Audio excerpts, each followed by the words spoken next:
Good morning, everybody. Thank you for joining us today. I'm Rob Brookman, Executive Producer with GWB Entertainment, and it's my pleasure to welcome you to this media call at a somewhat unsociable hour the morning after Australia's greatest sporting event here in Melbourne. Thank you for joining us. I'd like to acknowledge that we meet today on the lands of the Wurundjeri people of the Kulin Nation and pay my respects to elders past and present. Our thanks go to our hosts, Jason and Kaylee Mariner, and the team at Mariner Group for giving us the stage of the Comedy Theatre for this announcement.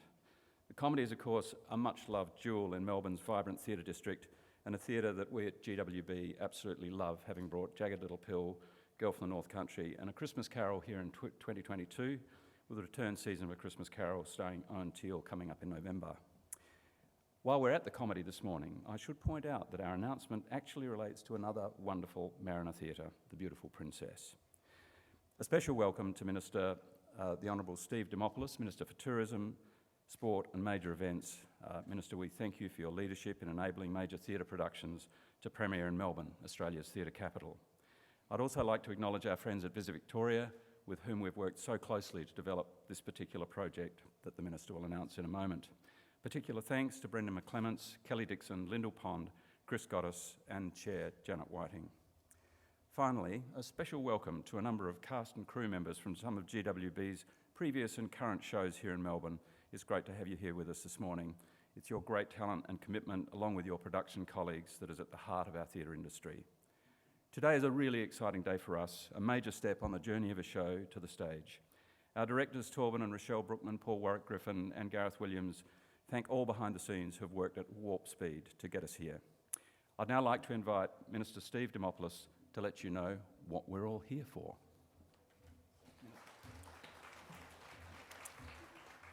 Thank you so much, Rob, and thank you for acknowledging the traditional owners of the land. Even the entrance to this presser is theatrical. I want to thank Rob. I want to thank GWB Entertainment, Tim Minchin, who we'll hear from in a moment, Jason Mariner, who Mariner Group for running these extraordinary assets in Melbourne, and the extraordinary team of Visit Victoria. So it would not be the events capital of the country. It wouldn't be Melbourne if we didn't double down on what was such an iconic major event in this country yesterday at the MCG. And here we come this morning to announce another Melbourne exclusive. And this is that we have secured the Groundhog Day, the musical, from London to premiere, the Australian premiere in Melbourne.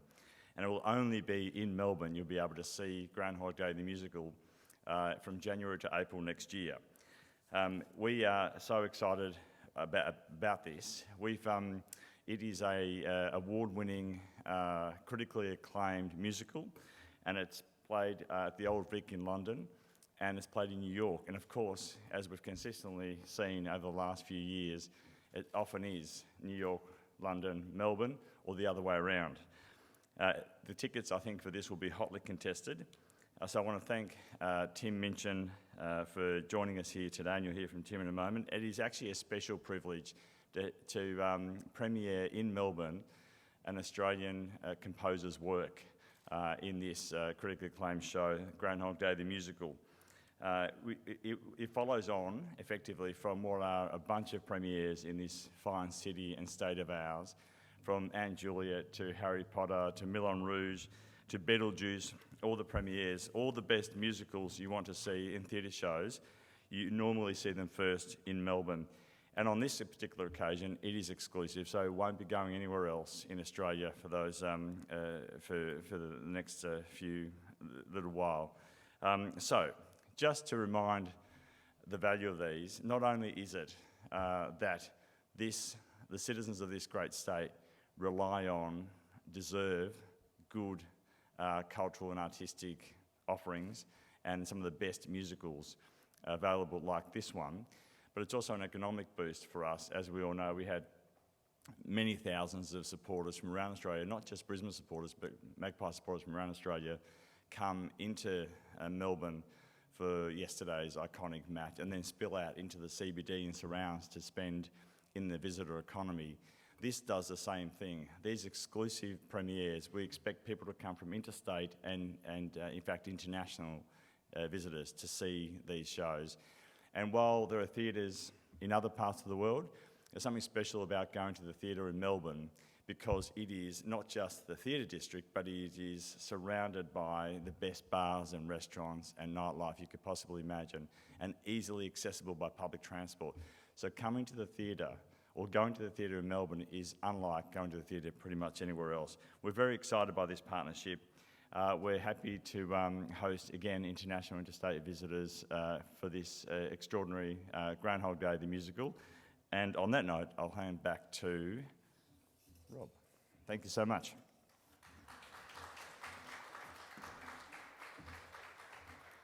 Thank you, Minister.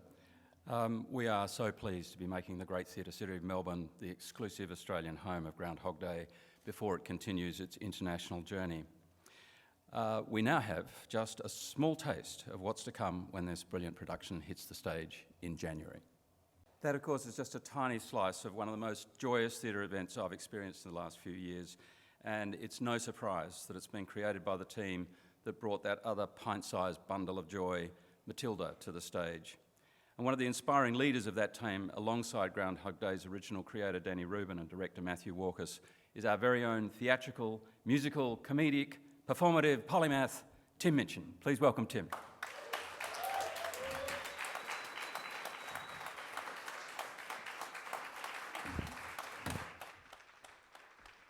Hi. This is bigger gig than I thought.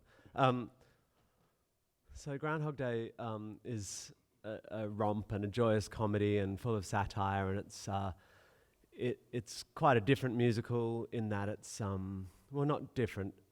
Contemporarily, it's a bit unusual in that the dialogue and music is very interwoven through, especially the first half. Sort of this relentless forward-moving thing. So all the funny songs and joyous bits I can't really play solo because they involve multiple voices and stuff.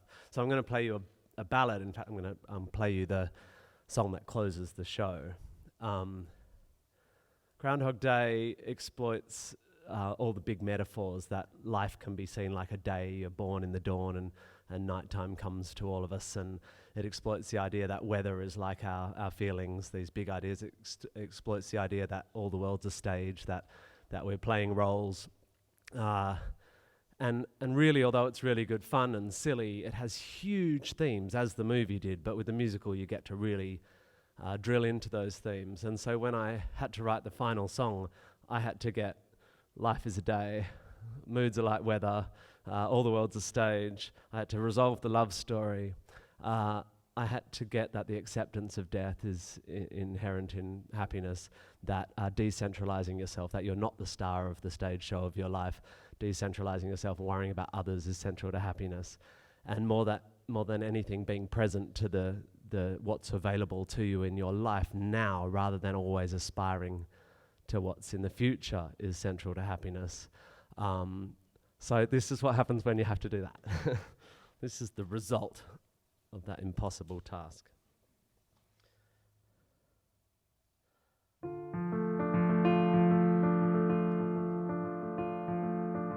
Drove out of town, took a ride onto a northbound highway.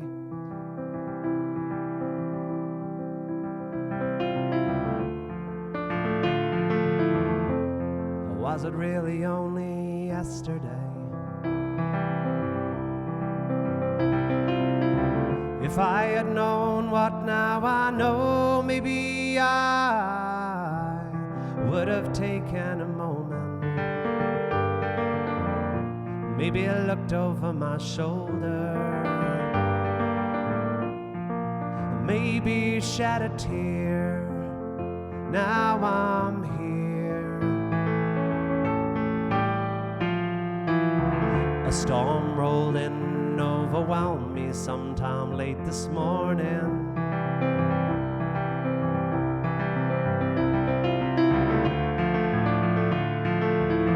Think I ignored the warning.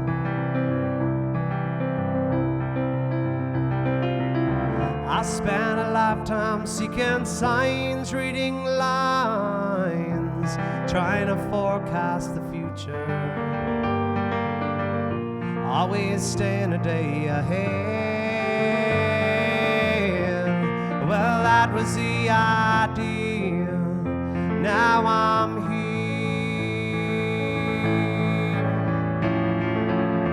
I thought I'd seen it all, was sure by now I knew this place. I swear that I knew every hair, each line upon your face. I thought the only way to better days was through tomorrow.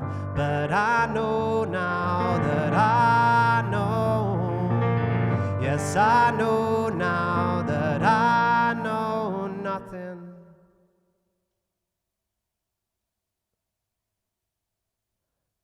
But I'm here, and I'm fine, and I'm seeing you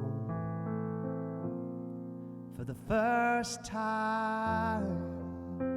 I'm alright, and I'm seeing you for the first time.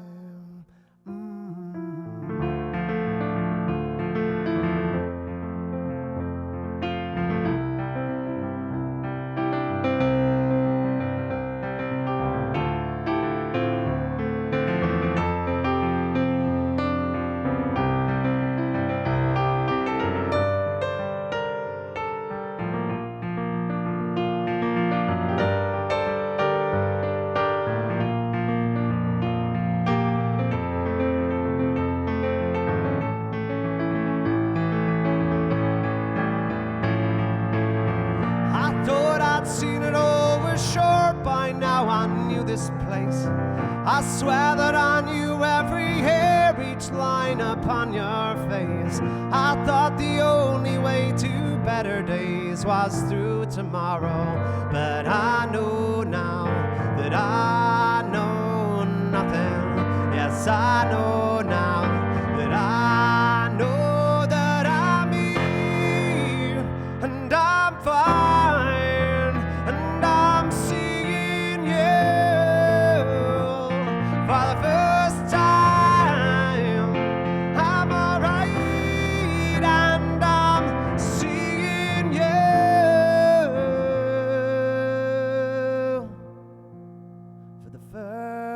Time.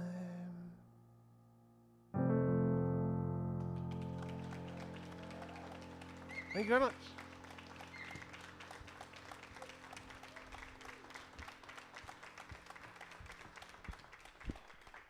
Rob, talk to me. Do you need a chair, or are you going to stand there awkwardly? Oh, like, no, I'll stand here. Stand there awkwardly. casually. Yeah, okay, I'll, cool. I'll lean on this and try not to do the thing. He's better at comedy than I am. Surprise. It's a now competition. Thank you, Tim, very much for that Thank you for amazing doing the show little tidbit. So tell us about the origin of the show. How did you, Danny, Matthew, come to the idea of a musical version of Groundhog Day? What felt like quite a long time after Matilda, although in hindsight it was only 3 or 4 years, Matthew rang me and said, I think our next thing should be Groundhog Day. And I went, yeah, okay. And I've always thought film to stage is a fraught thing. That's something you immediately understand. I know that sort of, it's problematic. It's done a lot now in America. It's all about exploiting property, and I think it's really hard to do. But this felt like such an obvious exception because of its what for me and Matthew and I, what makes a musical is having big philosophical foundational roots. Like Matilda's about standing up for what you know is right, and that you can emancipate yourself from trouble with education, and big stuff. Girls are strong and big ideas, and so we thought this had that, because this is how do you live life? How do you get through depression? How do you make sense of the meaninglessness of the grind of life? And I thought, fuck, that's a musical. Let's do depression and suicidality and make it sing. And the movie did that. It took these huge themes and made it fun, but the potential to dig down without hopefully making it overly sincere and making those mistakes that musicals sometimes make sounded like a huge challenge. the next challenge was how do we get the rights off Danny Rubin, who held the theatrical rights, who was the original writer of the film, given that there had been talk about Groundhog Day, the musical, for years. Most notably, that Sondheim had said, if I ever did a movie to stage, it would be Groundhog Day. That would have been different. It would have been different. Now he's passed. I won't get into trouble as much as I do when I talk about him in the press in the past. But because Steve, I've met him a few times, and what he said is I couldn't crack it, and what that means is he couldn't make it as good as he would want it, which is a whole level of godliness above what anyone else can do. But there is something fundamentally difficult about writing a musical where the first thing you have to do is do the same day 3 times. And so you'll have to come and watch it to see how we solve that. The answer is only just. No, it's like a fantastic musical challenge. And can you talk a little bit about the collaboration with Danny, obviously, writing the movie decades ago, coming back to it in a musical form, and how did you work with him in terms of creating the lyrics for the songs relating to the book that he was then having to work through? Well, the interesting thing about the challenge of working with an originator of an IP of a property on a new form is that usually they want to retain what they made.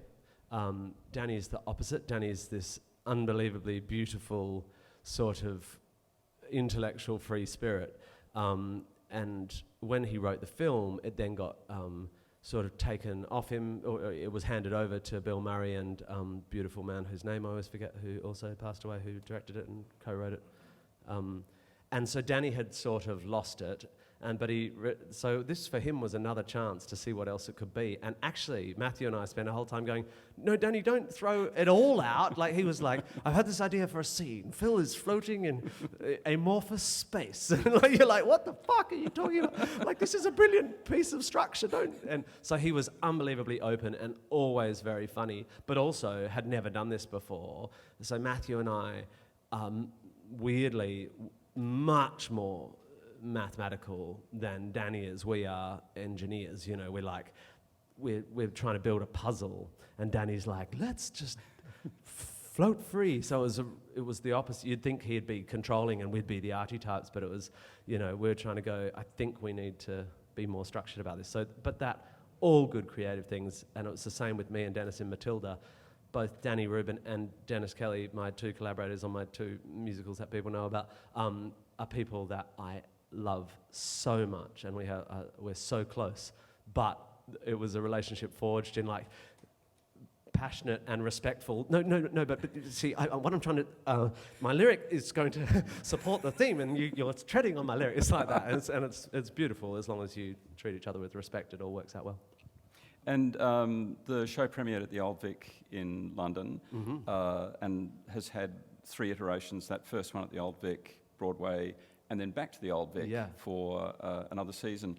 So you've been on a bit of a journey, and presumably musical theatre being musical theatre people, you've kept on tinkering and working on it. How's that process been from iteration 1 to iteration 3? Well, you've got to be really careful with that, because when you make work, you're the worst person to see it objectively because you're so inside it. Matthew Warchus is very good at being able to see wood and trees. I tend to just be, I never know which one it is. I think I'm seeing all wood, no trees. I get confused by that. I'm lost in the woods of that metaphor. But you could go into the barking woods. up the wrong dog.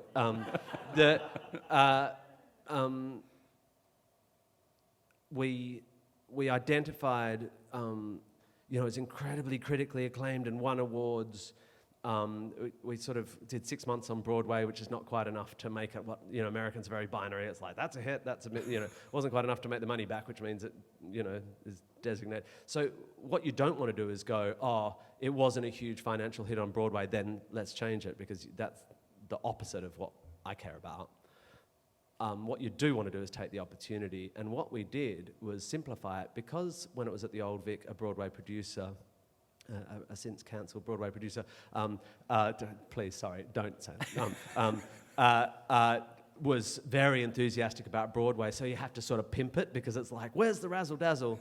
It's actually a heart piece. It's a beautiful piece about community and seeing the good in others and seeing what's in front of you and not being cynical and not being future focused. And it's about presence and kindness and acquiescence, and you know, it's a jewel, and it's hyper complicated, and it's and we were able to strip shit off it.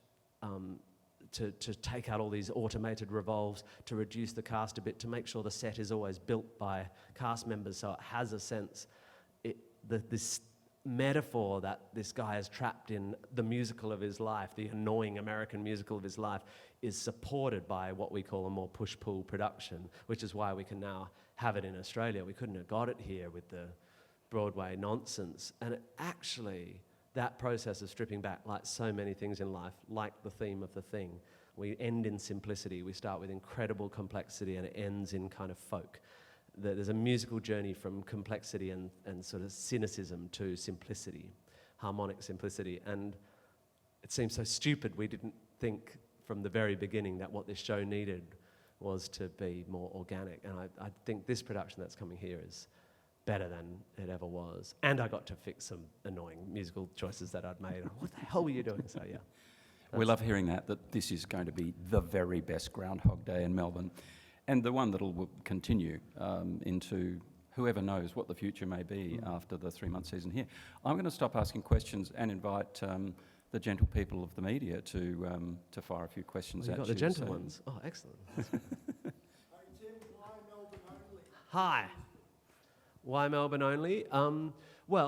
I think there's a sort of nice, I'm not sure if I can speak to this with much knowledge, but I think there's a lot comes out of competition, and New South Wales and Victoria love to compete for things, and Matilda in New South Wales won in Matilda, where it started there and its big premiere was there. This show is the London production. We're putting all the set and all the assets into a sea container and floating it over here. 8 sea containers. Yeah, 8 sea containers sometime in the next week, I think. Soon. Yeah, it's super. So it's actually that production. It is the West End, the London production coming here on its way to the West End, hopefully, that all pending, availability of theatres. So it's we can't keep it here for very long. So it's an exclusive 13-week thing. It's so exciting for me that it's coming here. I lived here for 4 years after I got married, and they were kind of my Phil Connors years. There's a song that starts, I love the town, but I was struggling I was playing in cover band at the Elephant Wheelbarrow till 2 o'clock in the morning playing keyboards, and it was good. I was glad to have the work, but there's a lyric in Groundhog Day at the beginning of a song called Hope, which is a song about never giving up hope, but is actually a song about never giving up hope that you successfully kill yourself. It's quite dark. Don't quote that out of context. Anyway, you got to see the show. But it starts with, there will be mornings when you're utterly defeated by your laces. And that came out of my Melbourne years of I suppose I have to put shoes on today. And so I love that it's coming here. Melbourne was very, very important to me. It's where I created the thing which made me have this career. It's where the Butterfly Club and the Kitten Club, and it's where I played all these gigs that turned me into whatever shit show I am today. And from a producer's point of view, I can say Visit Victoria just do a fantastic job at enticing producers like us to come to the amazing theatre district that is in this city, and to play at a theatre like the Princess, which is just one of the most gorgeous theatres in this country. We couldn't be happier. Yeah, it's really exciting.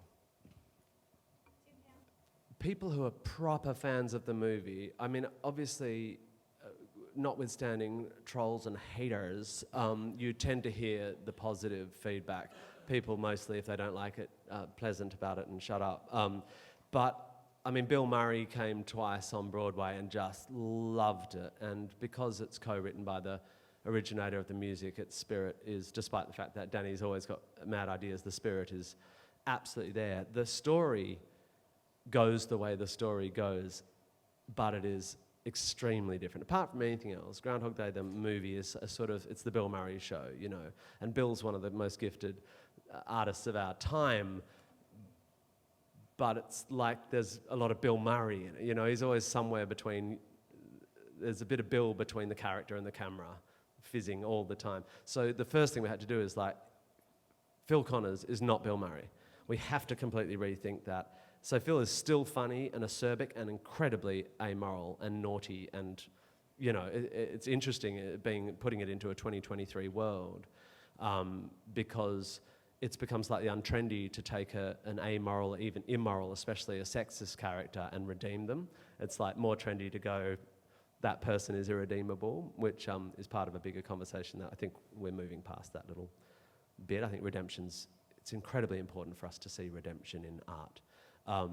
But also, the female characters were really two-dimensional, and that is not the case in this at all. Rita is a very strong, complex, multi-layered character, and there's a whole other, the second act starts with a song that, I won't give that away. Anyway, so fans of the movie seem to love it. I think we got away with that. That's certainly my impression. It's the same story, but very, very different. Is that useful? It's a musical. The bastards have to sing. It's a nightmare.